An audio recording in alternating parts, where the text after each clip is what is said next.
Okay, well, let's go ahead and get started. So first off, thank you for your time this evening. I really truly look forward to sharing the results of the HDSA HD Symptom and Treatment Impact Survey. It is a webinar and it is being recorded, so it will be available in a couple of days at the HDSA YouTube site. Palatoso is joining us as well. She is it's on staff at HDSA. She's going to be handling the Q&A. So you should be able to insert your questions into the Q&A box. If that's not working, feel free to put them in the chat box. She's going to monitor that.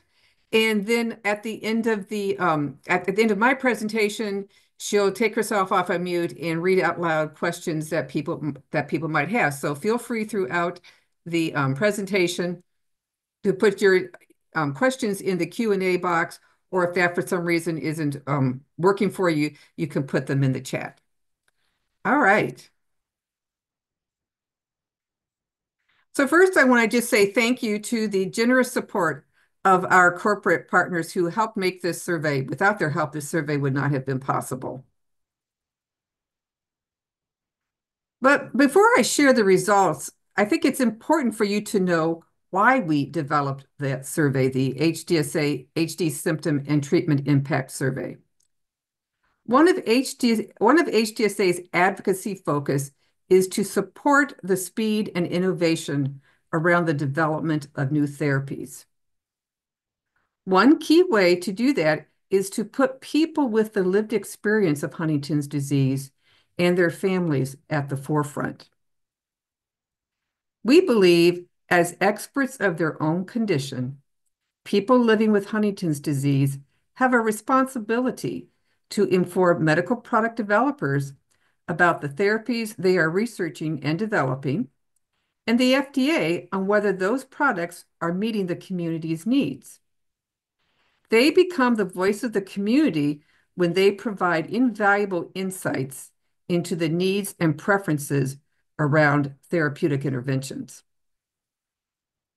We also have a responsibility to use our voice to advocate for equitable health insurance plans and organizations that provide health economic reviews around the value and cost of new therapies as they become available. And so this is what is meant by a patient-centric framework. One key initiative at HDSA is to develop a patient-centric core impact set. According to the National Health Council, a patient-centric core impact set is a standardized, patient-derived, and patient-prioritized list excuse me, of the most important impacts a disease and/or its treatments have on a patient's health and daily life, and that of their families and caregivers. Excuse me. This information can be used to assist in the development of new therapies, regulatory decision-making, the delivery of quality patient-centered healthcare, and evaluations concerning the economic value of new therapies. So the first step HDSA took towards this goal was to develop the survey.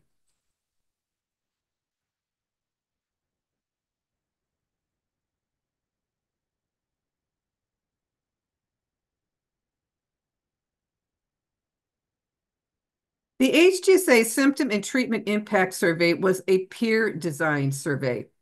And excuse me, I'm so sorry. It was a peer-designed survey. Intent was to better understand the impact of living with Huntington's disease, as well as the perspectives on current and potential treatment options.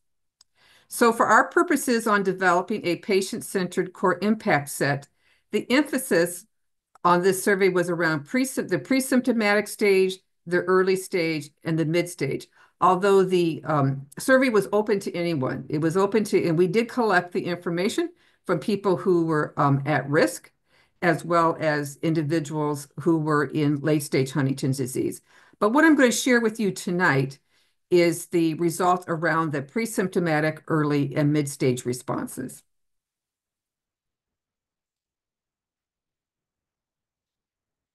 So when I said it was a peer design survey, I'm very confident in saying that in as much as we convened a 10-member peer council consisting of people with the lived experience of Huntington's disease and family members. That family council met 4 times over a 6-week period last summer, and they advised on the survey design, the questions the survey asked, the language that we used in those questions, as well as the responses to those questions. What were the appropriate responses? What was the language that we should be using in those responses? So I'm very comfortable in saying that this is a peer-designed survey. The survey consists of 47 questions spread among 6 sections: demographics, diagnosis, symptoms and impact, treatment and impact, treatment outcomes, and clinical trial perspectives. We submitted the survey to an IRB, it's an institutional review board that takes a look to understand if research it meets certain guidelines. And we received an exemption saying that the survey would cause no harm to people taking the survey. That's a really important step that we took because it lends credibility to the survey. It enables us to have this survey published in peer-reviewed journals or academic journals, because we don't want these survey results just residing at HDSA. We want these results available for researchers and clinicians and medical product developers to all see what the lived experience community and family members are sharing and saying about what it's like to live with Huntington's disease. So getting that IRB review enables us to do that. Over 1,000 individuals agreed to take the survey, and 47% fully completed the survey. The survey on average took 45 to 60 minutes to complete. So you can understand that survey fatigue set in and people dropped out of certain sections as each section moved on, less and less people completed the survey. But when the responses that I'm going to show you are all the responses that people had for that question in those 3 categories that I shared: pre-symptomatic, early, and mid. So if they answered the question in one of those cohorts, we captured the response in what I'm sharing with you tonight.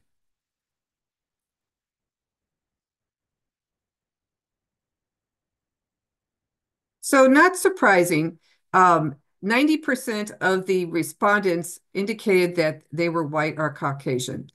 92% lived in the United States, and over 53% lived in suburbia.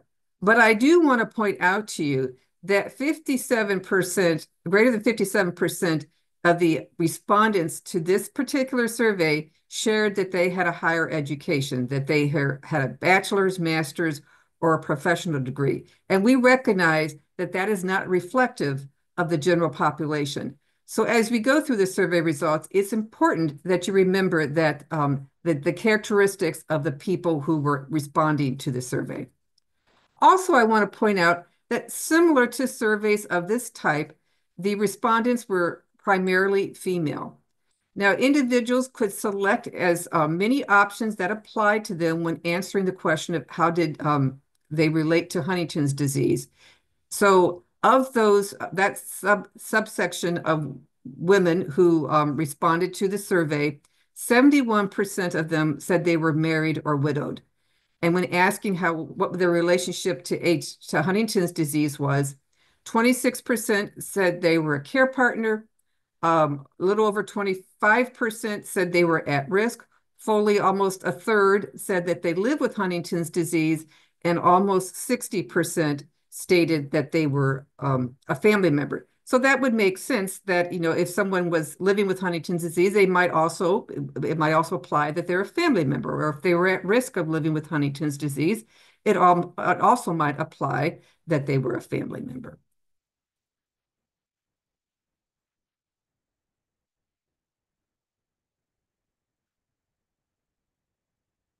So there weren't too many surprises here around the age and employment by diagnosis. Of those individuals that identified as living with pre-symptomatic Huntington's disease, they clustered in the areas between the ages of 25 and 55. And those with early stage Huntington's disease then clustered in the ages, started getting a little older in the ages of 35 to 65. And then people living with mid-stage Huntington's disease, again, started getting a little older, starting with 45 to 65 plus. There also weren't very many surprises when it came to their employment. People who identified as living with pre-symptomatic Huntington's disease, over 67% of them said that they were full-time employed, versus those who shared that they lived with mid-stage Huntington's disease, 84% of them said they were no longer in the workforce. And among the categories in the pick list that individuals could choose from was retired, unemployed, unable to work, or that they were collecting Social Security disability income. So those aggregated together is what makes up that 84% that said they're no longer in the workforce.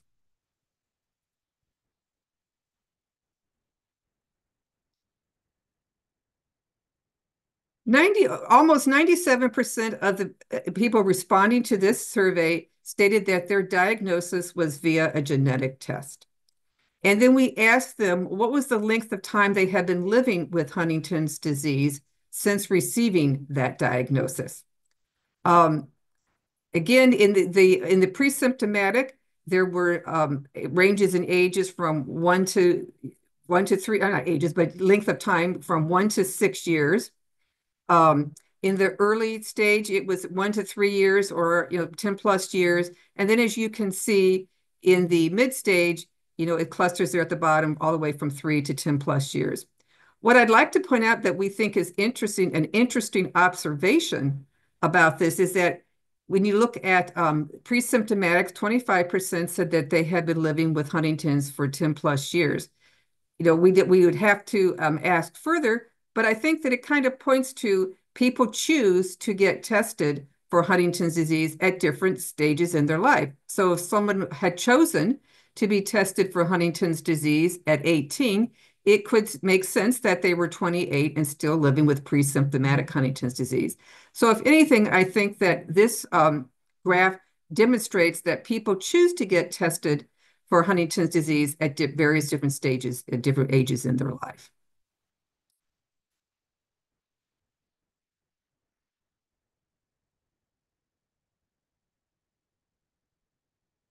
The survey asked what symptoms respondents have been experiencing over the last 30 days. For people living with early to mid-stage Huntington's disease, memory lapses, difficulty concentrating, and anxiety are the most highly reported. Across the board, over 30% of respondents reported difficulty concentrating, depression, and anxiety, reaching as high as 2/3 for early to mid-stage Huntington's disease. Additionally, over 2/3 of people living with early to mid-stage Huntington's disease reported that they experienced memory lapses. And I think the fact that over 1/3 of the respondents living with a category called pre-symptomatic are reporting symptoms is an interesting observation.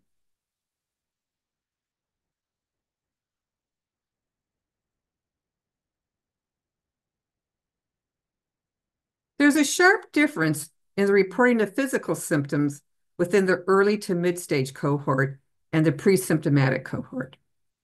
Stumbling and mobility challenges, and stumbling and mobility, as well as challenges in swallowing and speaking, are the most highly reported symptoms. Other symptoms not listed in the survey that respondents reported were a grunt, tick, or cough, sleep, or drooling. So in addition to the pick list that the peer council advised that we should include, we also included for most questions a category called Other. And that was a free text box where people could type in, they could free-form type. So in that Other box is where people had typed in a grunt, tick, or cough, sleep, or drooling.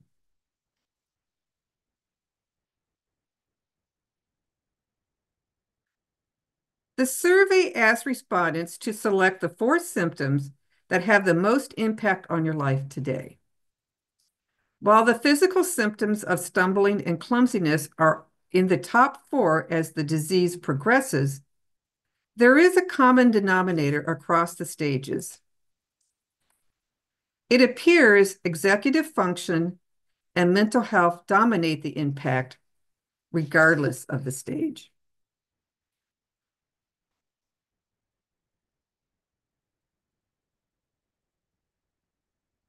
The survey then asked the community, how do these symptoms impact your life? It's clear that living with Huntington's disease has an impact on one's finances. In the early stage of Huntington's disease, over 58% of the people reported not being able to do work they had done previously, and 45% to do work for which they had received education or training for. Not surprisingly, over 40% reported they experienced financial instability. The same holds true for people living with mid-stage Huntington's disease. But with a significant jump in the number of people reporting they are no longer able to do work they had done previously or been trained for and are experiencing financial difficulties.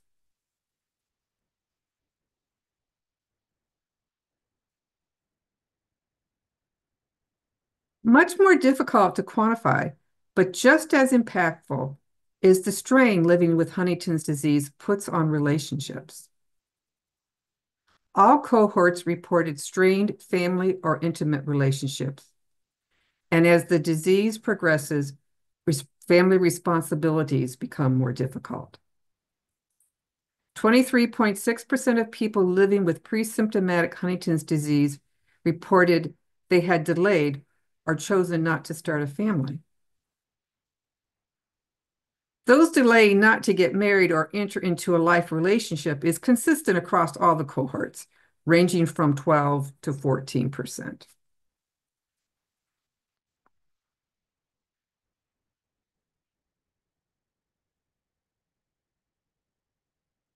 Again, another area difficult to quantify, but just as impactful, is around the quality of one's life. Nearly 2/3 of people living with mid-stage Huntington's disease reported they no longer engage in social and physical activities that they have enjoyed in the past and experience a loss of independence. And over 40% of people living with early-stage Huntington's disease are no longer able to participate in social and physical activities they have enjoyed in the past. This diminished quality of life strikes in the prime of the respondents' lives. 68% of early and 37% of mid-stage respondents reported they no longer engage socially are between the ages of 18 and 55. And 61% of early and 31% of mid-stage respondents reporting they no longer engage in physical activities they have enjoyed in the past are between the ages of 18 and 55. But the overwhelming quality of life issue across all cohorts is fairly consistent. Over 60% say they have worries about the future of living with Huntington's disease.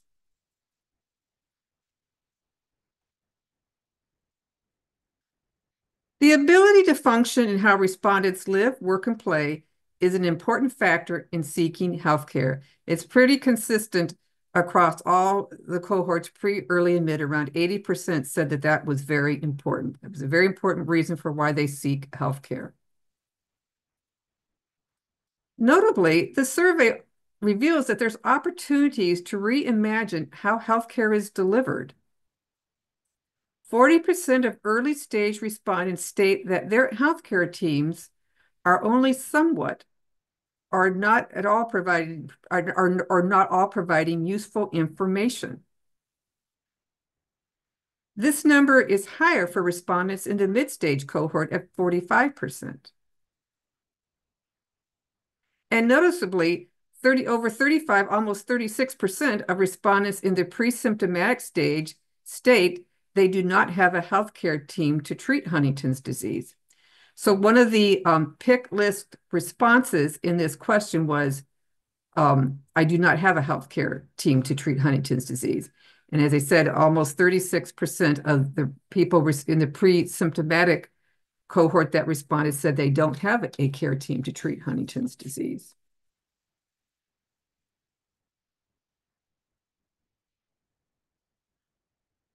The majority of respondents with early and mid-stage Huntington's disease reported they are receiving care either at an HDSA Center of Excellence or a medical specialty clinic. And one of the definitions around a medical specialty clinic that was in the responses from the pick list was that there was a neurologist at the clinic. So again, I'm just going to point out that there is opportunity for the healthcare system to engage with those living with Huntington's disease, but diagnosed as pre-symptomatic, as 60% stated they are not receiving care to treat Huntington's disease. So again, one of the PICLIC responses to this question was, among the others, such as I get my care from my PCP or at a HDSA Center of Excellence, one of the responses was, I'm not receiving care to treat Huntington's disease.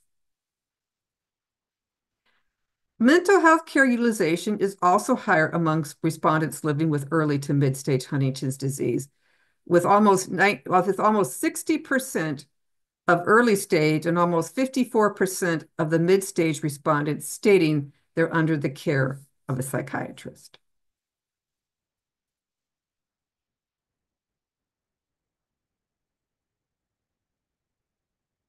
The medications that respondents reported taking are mostly to treat mental health conditions. Not surprising, the use of medications to treat chorea is highest among mid-stage respondents. Sleep issues appear to be of considerable concern based on the number of people reporting they are taking medications for insomnia. Across all cohorts, antidepressants is the most commonly used medication.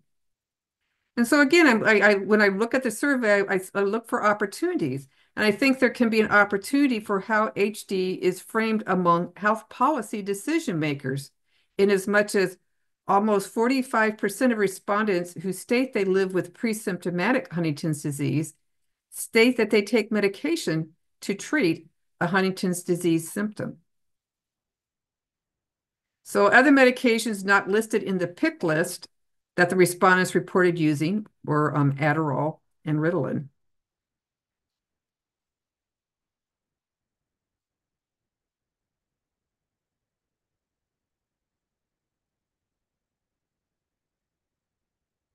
The survey asked people what steps they take to minimize symptoms. Over 50% of respondents living with early and mid-stage Huntington's disease shared that they make a medication adjustment or take a new medication while working with their provider to minimize symptoms. 50% of mid-stage respondents shared that they engage in PT, OT, or speech therapy. The most used step for people living with pre-symptomatic Huntington's disease is talk therapy.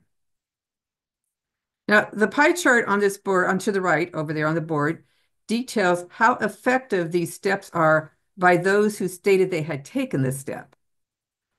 Almost 84% of people who said they use talk therapy to minimize symptoms share that it is extremely or very helpful. 50% stated taking medications is extremely or very helpful.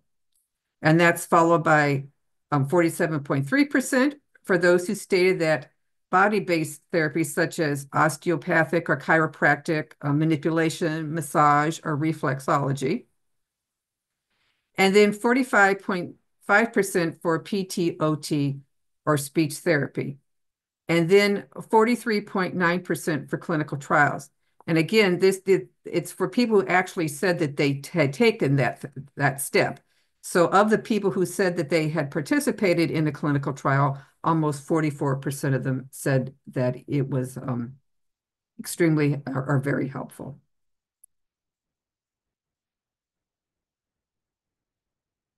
Survey respondents shared that they incorporate personal health strategies to minimize symptoms. The most used strategy among all three stages is physical exercise and vitamins. Again, the pie chart on the right details how effective these steps are by those who stated they had taken that step. Almost 54% stated mind-body therapy such as meditation, guided therapy, hypnosis, breath work, or expressive therapies such as art therapy or dance therapy were extremely or very helpful, followed by physical exercise at 51% and support groups at almost 51%.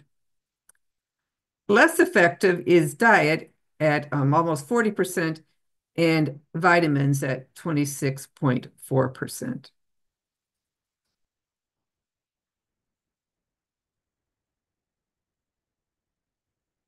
A very small group of the respondents shared that they use alternative therapies to minimize symptoms. However, among those who shared they had tried these therapies, many of them rated them as effective. 50% of people who shared that they had tried energy therapies such as Reiki or electromagnetic fields stated they were extremely or very helpful. 45% of those who shared that they had used cannabis rated it extremely or very helpful.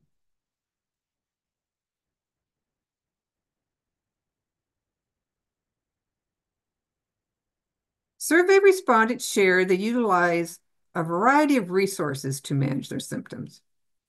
These include the use of an HD Center of Excellence by over 60% of the respondents among all three stages.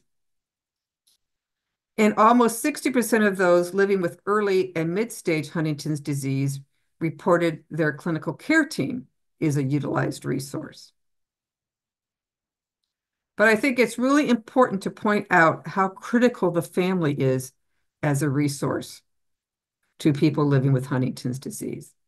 And again, as with most questions, there was an other category that contained a box where you could type in something into that box. So in the other category, people had typed in that at HD Buzz was a resource.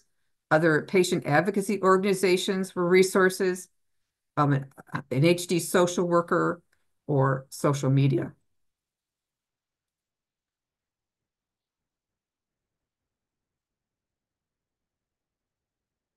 The survey asked respondents, if you could have a reduction in symptoms, which ones would make the most positive change in your life? So you can see on the right over there, that's the pick list of symptoms that the respondents could choose from. So a common denominator among the early and mid-stage respondents is, well, among all the respondents, really is a reduction in chorea. I think a common denominator among all the stages is anxiety. A common denominator among the pre and early stages is difficulty concentrating. And again, among the early and mid stages is memory lapses. So again, the question was, if you could have a reduction in symptoms, which ones would make the most positive change in your life? Towards the end of the survey, we asked this question again, but with a different nuance. We pointed out that clinical research often occurs in stages. Therapies often provide limited improvements at first, with increasing improvements over many years or decades as new therapies become available. So given this timeline, what are the four most important symptoms you would like to see new therapies address now? So again, the pick list that they could choose from is on the right side of the board. So overwhelmingly, the number one symptom respondents among all cohorts wanted to see addressed now. That means what do you want researchers to be looking at now is chorea. But I think it's interesting to note that this response is highest among people living with pre-symptomatic Huntington's disease as well.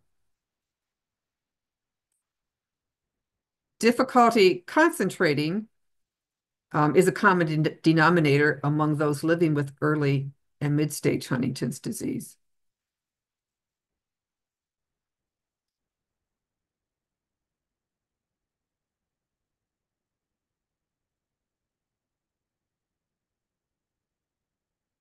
The survey asked respondents if a treatment could improve your ability to participate in activities that are important to you, which ones are the most important? So again, you can see the pick list on the right side of the board. These were the options that they could choose from. As you can see, the activities certainly vary by stage, but if there's a common denominator, perhaps it's found in more positive relationships with families and friends. I mean, it's maintain family responsibilities, enjoy positive relationships in the pre-symptomatic cohort.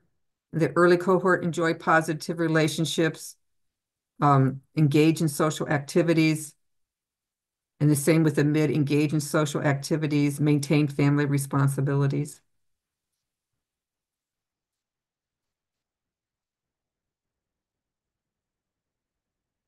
So the people who responded to this survey certainly were an informed group. Among all the respondents who completed this survey, 85% are aware that new therapies are being developed, and 75% actively seek out new therapies to treat Huntington's disease. However, among the respondents, there is limited optimism around how successful research will be. Only 40% of the pre-cohort and 31% of the early cohort think a gene therapy will be available in 10 years. There's a little more optimism for disease-modifying therapies, with over 50% of the pre-cohort feeling it is realistic that a therapy will be available in 10 years.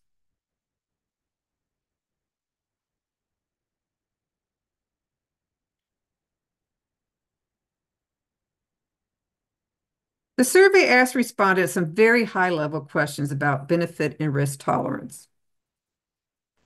We asked them if the benefit from a therapy only lasts for a limited time without any future benefit, what would be the minimal acceptable time frame for that of benefit? The highest response among the three cohorts was in the 1 to 3 year range. So in other words, they were willing to accept the minimal amount of benefit that they would be willing to accept if it was just that's all that they would get. There wouldn't be any future benefit was 1 to 3 years. And they also, it was clear that they were willing to take the therapy daily. But I want to point out, to be very clear, the question did not, these were very high-level questions. The questions did not go into what type of therapy it was. So, but maybe it's not surprising that people said daily. That could certainly be an oral medication, for example. We didn't ask that question. The reason that we asked these questions was to kind of get a baseline. If HDSA chose to do a survey around benefit risk at some later point, we have a baseline to kind of help guide us and give us some direction around the type of questions we should be asking.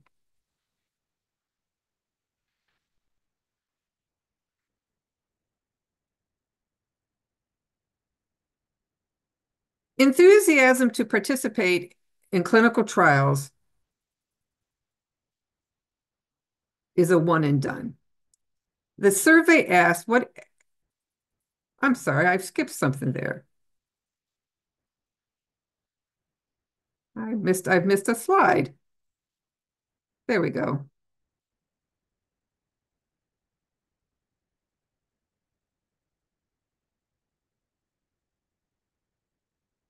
The tolerance for risk was fairly consistent across all the stages. And again, these were very high level questions that we asked. So we asked them how much symptom-free years of life that you were willing to have from a given therapy. And the number across the board, um, the number one response was 10 plus years of symptom-free life, followed by any amount of symptom-free life in the early and mid stage, and then 1 to 5 years of symptom-free life. I want to point out that there were 8 options that they could choose from. On the right-hand side of the board, you see what the responses were, the highest responses, 1 through 4 for each of the cohorts. But I want to point out that among the 8, won't accept any risk was the last one among everyone.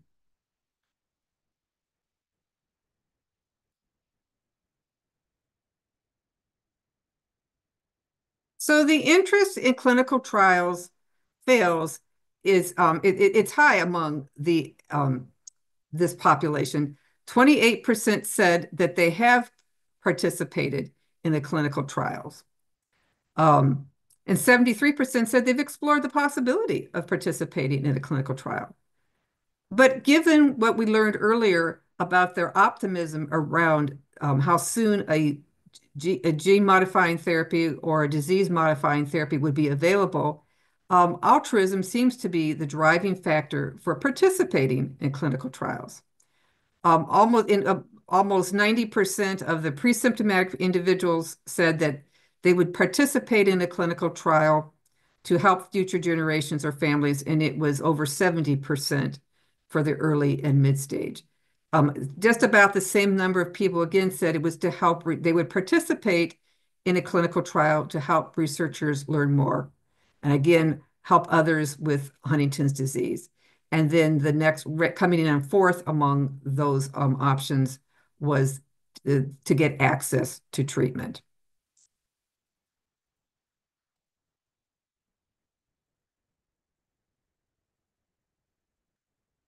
The interest to participate in clinical trials fails if it's a one and done.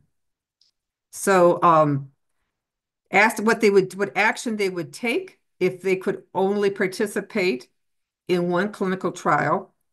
Still, I would say that, optimism reigns with 63 to 45% of respondents stated they would participate with the hopes that it would be effective. And similar respondents shared that they would hope that advances in the future would make it possible for them to participate in another clinical trial, even though they had participated in one that said that they excluded them from participating in another trial.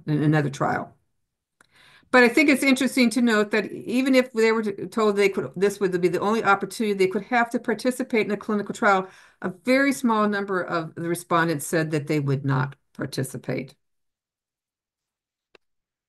The survey also asked respondents what concerns they might have about participating in clinical trials.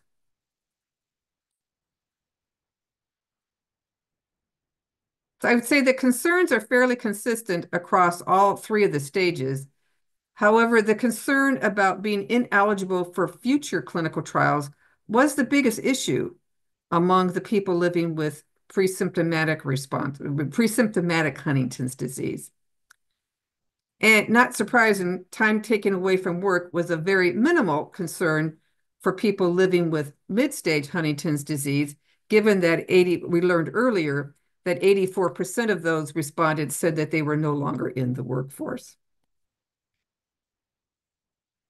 So, what are the opportunities that we have as a result of the survey that so many of you invested your time and energy into doing and taking? And we are so grateful and so appreciative that you have done that, because I do think that there are several opportunities. I think that there certainly is opportunity around those public health policy decision makers, especially when it comes to Social Security disability, that being able to, the survey results show that even in that category called pre-symptomatic, that there is definitely, people are reporting that there is an onset of symptoms.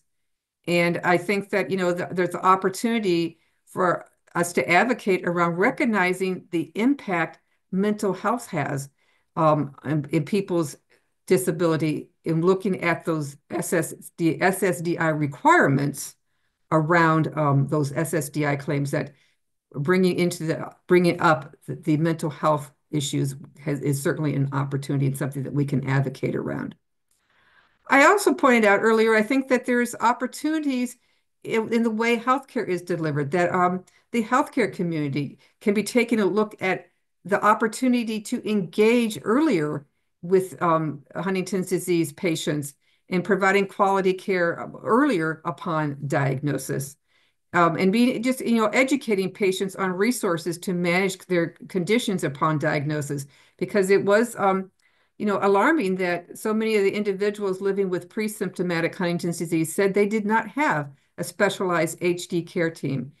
And also that the high number of people, of respondees that said that they didn't think that thought there was more that their care teams could be doing for them. So I think this provides a great opportunity for the healthcare system to reimagine how they're delivering those services.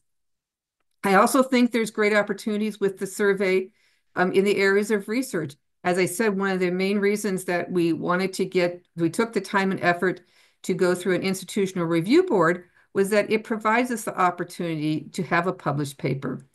And as researchers are putting together their proposals on a research topic, they'll be able to point to this survey as reasons why there needs to be further research. I think that we could certainly look at a lot of those questions and responses and already come up with ideas that researchers could be digging into to really help the community.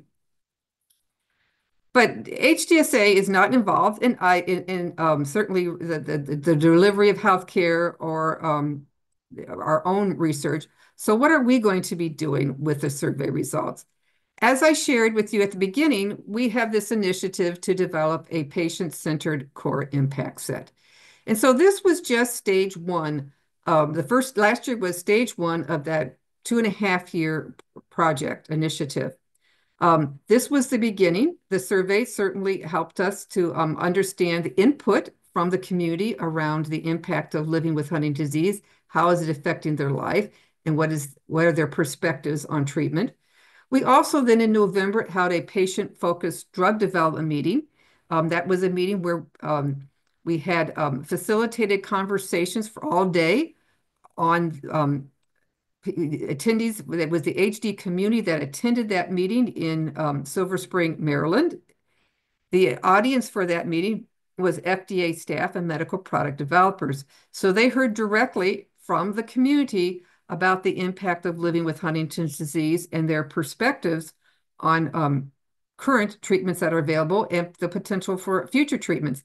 So we will be writing a voice of the patient report that will reflect the conversation during that day. We also opened up those questions to people to respond narratively, to go out to a platform where we had those questions and they could write out their answers to those questions. So I'm in the process of evaluating the transcripts from that meeting as well as all the responses, the written responses we received. That will be developed into the voice of the patient report. So once we have we now have the results of the survey, we certainly will soon have the analysis of the PFDD meeting. That gives us a great opportunity to understand what is the impact and what are the perspectives around treatment that we need to dig into deeper and further, that we need to understand more about what people are telling us. So we plan to convene focus groups in the summer to really better understand what we learned at the PFDD meeting and better understand what those survey results are pointing to. Based on those three different methodologies, the survey, the patient-focused drug development meeting, and focus groups, we hope to convene a scientific workshop with medical product developers, FDA staff, and the HD community, as well as clinicians and researchers. We'll share out all the different information that you, the community, has told us. This is your input. You remember at the beginning, I shared that it's the community's responsibility to share that information with and inform those other stakeholders such as medical product developers and the FDA and clinicians and researchers. So we'll be able to share all that information with them. And it'll be a small workshop that we will be inviting people of the HD community to attend as well. That will really help us understand what are some concepts of interest that we should be looking at as in 2026, we develop that patient-centric core impact set.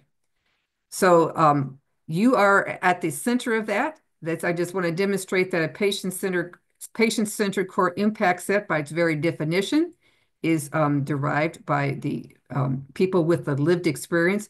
And we feel that with these three methodologies of collecting input from the community, you're telling us what's important, and that we could really develop a tool that reflects your needs.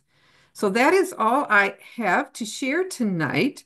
I don't know if Halatu has any questions. Were there any questions in there, Halatu, from the people watching the webinar? You are on mute. Yes. There you go. Oh, yeah, I'm Okay. here. Okay, great. Yes, we have some few questions. Okay. Uh, First, yeah, this was really amazing. Thank you so much, Phyllis, for this amazing educational presentation. This information really opened my eyes to so much about the HD symptom and treatment impact. I'll just move. We have few questions here, and just wanted to remind the folk, kindly, send some questions up. You could use the chat or the questions and answer, and we will, Phyllis will try her best to answer as much as she can. So the first question is, do you have a baseline of people with a HD experiencing symptom to compare to?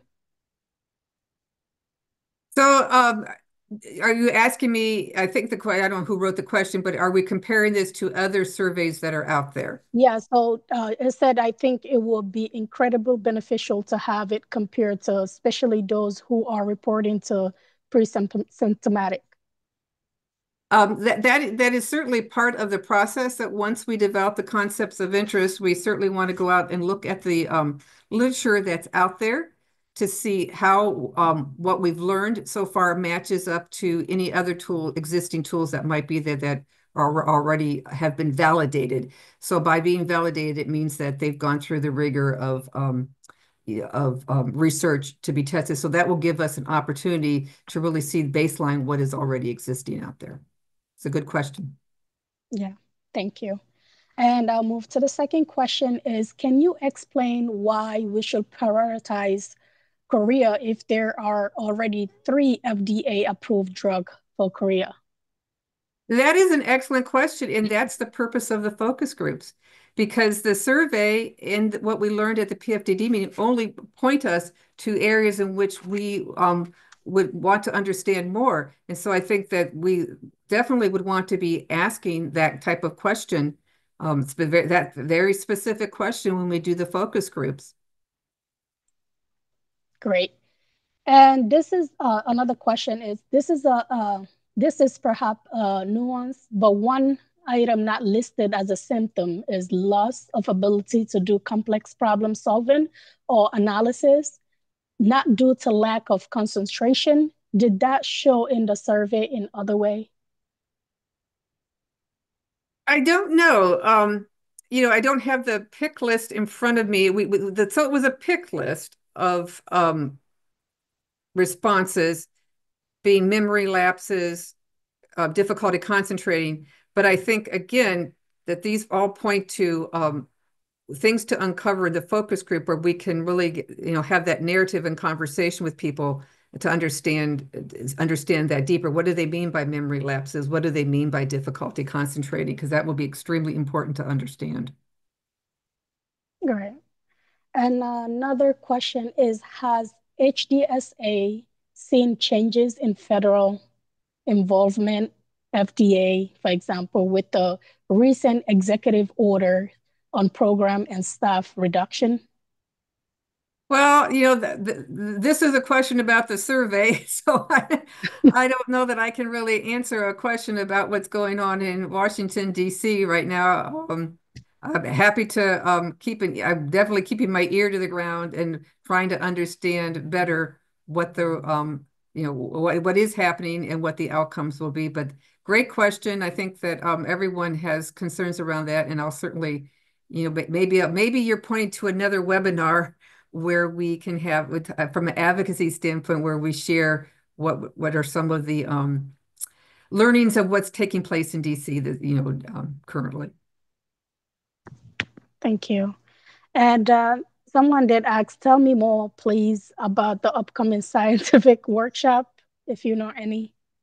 Sure. I mean, the purpose of the scientific workshop is to share with other stakeholders in the ecosystem of developing new therapies, and those stakeholders are the medical product developers, researchers, clinicians, FDA staff who provide regulatory reviews. So at that meeting, we will be sharing first and foremost, this is what the community has said is important to them around the impact of living with Huntington's disease and the perspectives around treatment. And I said the goal of the initiative is to develop a patient-centered core impact set, which is a list of items that reflect the impact and the perspectives around treatment. So we will then have some, exercises where people will roll up their sleeves and sit at tables and really exercise. They'll be able to flush out what do they think are the highest priorities. And it's extremely important that we have members of the community at all those tables being part of that conversation. The goal is to come out with with consensus around a concepts of interest. So what are concepts of interest? That means, a list of items that are for this patient-centric core impact set that we should further explore. And getting back to one of those previous questions, what's the baseline? So after we have, a consensus around what is this list that we should actually be exploring if we wanted to put together a patient-centric core impact set, we would want to then go do a systematic literature review. Now, that's a big fancy word, but what that means is that we would go out and do an analysis of all the different academic and medical literature that's been published to tell us what kinds of impact and perspectives are out there, those tools that already are out there that have already been validated that we can compare it against to see, maybe there already is a patient-centered core impact set out there, it just hasn't been called that. That would be an interesting find, or are there gaps? Maybe there's a list out there, but it's missing some of the key things that we learned through the input that you provide over the 18 months and what we learned from at that scientific meeting. So that scientific meeting really is an opportunity to point us in the next stage, which would be stage 3 that we would do next year. Thank you. Another question is the statistic on 80% by early to mid-stage HD patient being unemployed, being shared with SSDI? Is it still a 2-year waiting period? It is definitely still a 2-year waiting period. That is the rule at SSDI. As we know that in order to change the rule, we would need legislation to change that rule. And that's something that we are, as always, that's something that we want to work towards doing. I don't think that right now, this particular Congress is the most advantageous Congress to be bringing that up again. But we have never, it is always on the forefront of something that we should be championing for. Great. And another question is when, I apologize, it's just that when this summer will you have focus group? I believe during this summer will we have focus group? Yes, we plan to have the focus groups this summer. Okay, great. And Amy Tuna wanted to clarify the question that was asked about the DC. It was meant as a follow-up to the FDA meeting. Are they still available to us for a follow-up and reviewing the survey result? Can you repeat the question? So for the DC question, it said it was meant as a follow-up to the FDA. Are they? So I'm not sure what the question is. I believe is the apologize. question has HDSA seen changes in federal involvement? with the recent executive order and program of the So staff again, reduction. I think that it's far too early for us to be commenting on, the administration has only been in the administration for 30 days. This Congress has only been this Congress for 6 weeks. So I think that a lot more to be learned about where, what po policy coming out of Washington. Okay. Well, at the moment, those were the questions that were asked. Well, we are just about at time, so I really appreciate everybody's engagement here this evening. We will have the webinar on our YouTube station in about a week or so, and we'll be promoting it, and we'll certainly let you know that when it's available so that you can share it with others in the community as well. And I guess my biggest thank you is not so much thank you for being here for us to share the results, but thank you for your participation. That in order for the work to be truly patient-centric, the community, needs to be involved, and that's you guys. And I so appreciate your taking the time and effort to not only take the survey, but to learn about the survey results and answering those questions around the PFDD meeting, attending the PFDD meeting. All of these are certainly help the community. Also, I really am grateful and thankful for all of your time and efforts in that. And with that, I will say good night, and I wish you all a good night as well. Thank you so much.